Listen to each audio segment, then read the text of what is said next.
Di Kompas yang Saudara, survei Litbang Kompas menampilkan data pada elektabilitas paslon Pilkada Sumatera Utara. 800 responden merupakan warga Sumatera Utara yang dipilih secara acak menggunakan metode pencuplikan sistematis bertingkat. Dari jajak pendapat yang dilakukan Litbang Kompas, 44,9% responden menyatakan dukungan pada paslon Muhammad Bobi Afif Nasution dan Surya. 28% memilih paslon Edi Rahmayadi dan Hasan Basri Sagala. Sementara 27,1% responden masih belum menentukan pilihan atau tidak tahu. Survei dilakukan pada tanggal 22 hingga 28 Oktober. Tingkat kepercayaan 95% dan toleransi kesalahan atau margin of error 3,46%. Untuk mengetahui lebih lanjut mengenai survei ini telah hadir di studio peneliti Litbang Kompas, Yohanes Mega Endarto. Selamat siang Mas Endar. Selamat siang Mas. Terima kasih telah berbagi di Kompas yang untuk siang hari ini. Mas Endar, kita lihat ada hasil survei yang memaparkan bahwa pasangan Bobi Surya ini unggul sementara dari pasangan Bobi atau Edi Rahmayadi dan Hasan. Ini seperti apa aja faktor yang memengaruhi hingga angka 44,9% bagi Bobi Surya dan juga 28% untuk Edi Rahmayadi, Hasan Basri Sagala? Baik, sebelumnya di dalam survei teropong bulan Juni kemarin, kami juga sudah melakukan pemantauan untuk masing-masing elektabilitas dari sosok cagup. Dan di sini memang Bobi Nasution itu sudah memiliki modal yang cukup besar dibandingkan para pesaingnya. Misalkan waktu itu ada nama Edi Rahmayadi, lalu juga nama Ijek atau Musa Rajeksah yang wakilnya Edi pada saat menjabat. Dan lalu ketika waktu pendaftaran dan kemarin diadakan survei, nyatanya angka ini memang berhasil di konversi oleh Bobi Nasution dan Surya menjadi angka elektoral dari popularitas mereka dikonversi menjadi elektabilitas ke 44,9%. Nah, kendalanya ada di pasangan Edi Hasan yang nampaknya belum optimal untuk mengkonversi popularitas mereka menjadi elektoral di 28%. Selisih 17% ini sebenarnya bisa dikatakan cukup jauh untuk di sisa waktu 3 minggu ke depan. 2,5 minggu bahkan ya? 2,5 minggu ke depan, bahkan perebutannya ini ada di ruang 27,1% di pemilih yang belum menentukan pilihan. Begitu kira-kira. Ya, ada pemilih bimbang 27,1% dan juga tadi Mas Endar menyatakan ada tingkat popularitas dan juga tingkat kedekatan secara identitas sosial yang dari paparan dari survei Litbang Kompas ada faktor tersebut yang mengerek salah satu popularitas atau elektabilitas dari pasangan Bobi Surya. Seperti apa survei tersebut melihat ada responden terkait dengan faktor identitas dan juga popularitas? Ya, kalau popularitas tadi yang sudah saya sebutkan bahwa ternyata di sini memang Bobi Surya berhasil mengkonversi popularitas mereka. Sementara dari faktor identitas ini figur-figur yang berkontestasi dalam Pilkada Sumatera Utara dari 2008, 2013 sampai tahun ini memang kental nuansa identitas sosial baik dari suku maupun identitas sosial lainnya. Dan memang kalau kita lihat di sini sosok cagup ini memiliki persentase yang lebih besar pertimbangannya dibandingkan dengan sosok cawagup. Artinya masyarakat di sini sebenarnya juga melihat sosok dari Bobi Nasution ini mewakili identitas apa, lalu juga dari Edi Rahmayadi juga mewakili identitas apa.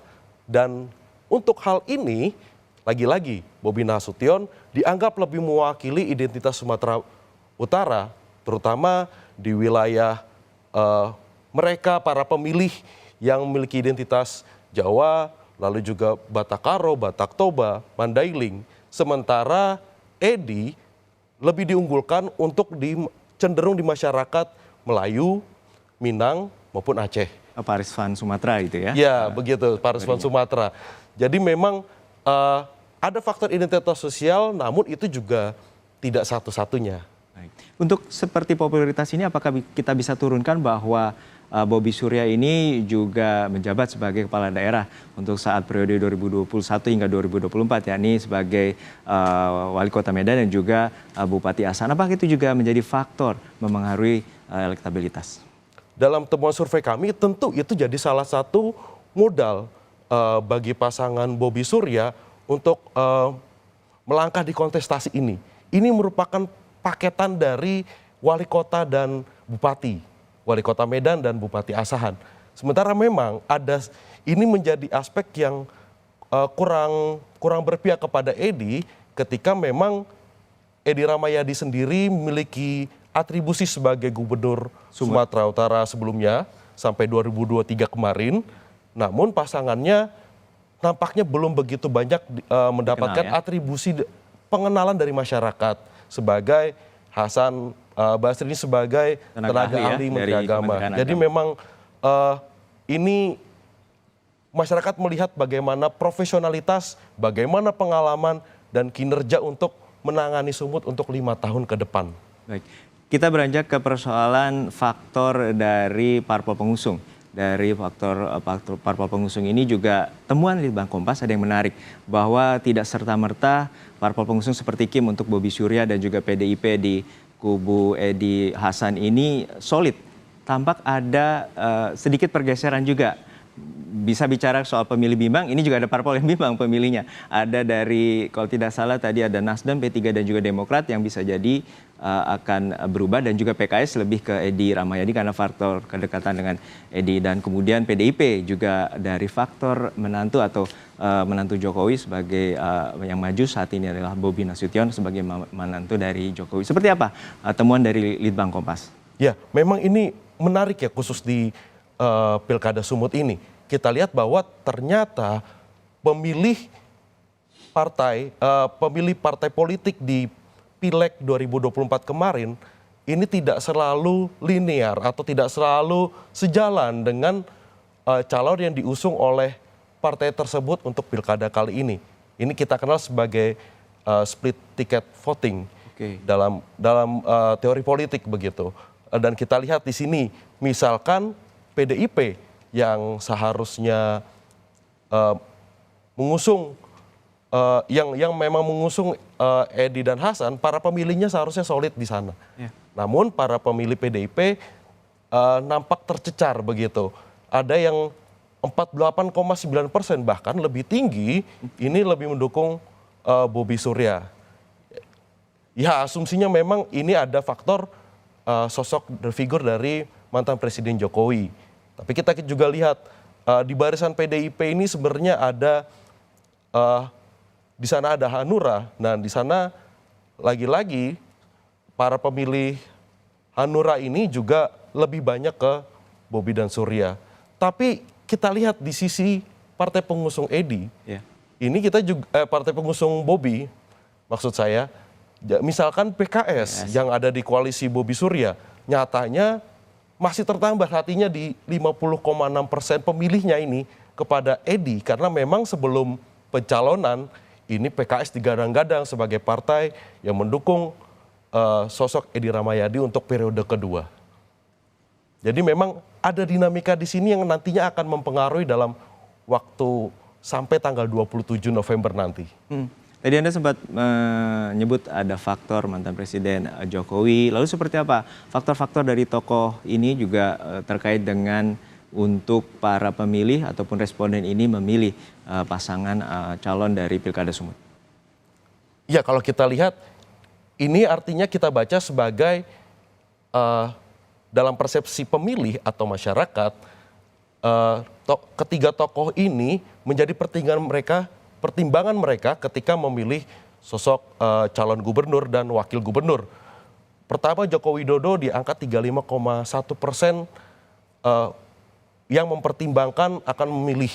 Dan ini pun juga dipengaruhi sebenarnya ketika di awal Oktober kemarin Presiden Jokowi waktu itu masih menjabat, ini masih berkunjung ke Sumut, masih meresmikan jalan tol, bendungan, lalu pusat genomologi. Dan ini menjadi semacam tanda legasi atau warisan hasil kinerjanya. Ini yang menjadi kesan yang menempel di masyarakat. Kemudian dari Megawati Soekarno Putri kami masukkan di sini sebagai ketua umum dari PDIP yang mengusung Edi Rahmayadi dan Hasan. Porsinya hanya 25,1%. Dan yang paling tinggi adalah Presiden saat ini Prabowo Subianto yang sekaligus menjadi Ketua Umum Gerindra. Dan memang ini cukup menguntungkan Bobi karena Bobi sudah masuk ke Partai Gerindra. Dan adanya dua sosok ini, Joko Widodo dan Prabowo Subianto, cukup bisa menjawab mengapa Bobi Surya bisa memiliki elektabilitas yang cukup tinggi.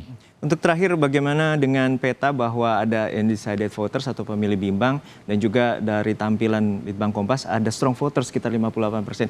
Bagaimana pemaparan Anda terkait dengan potensi ini? Tersisa waktu 2,5 minggu lagi bagi para pemilih untuk di kontestasi Pilkada Sumut.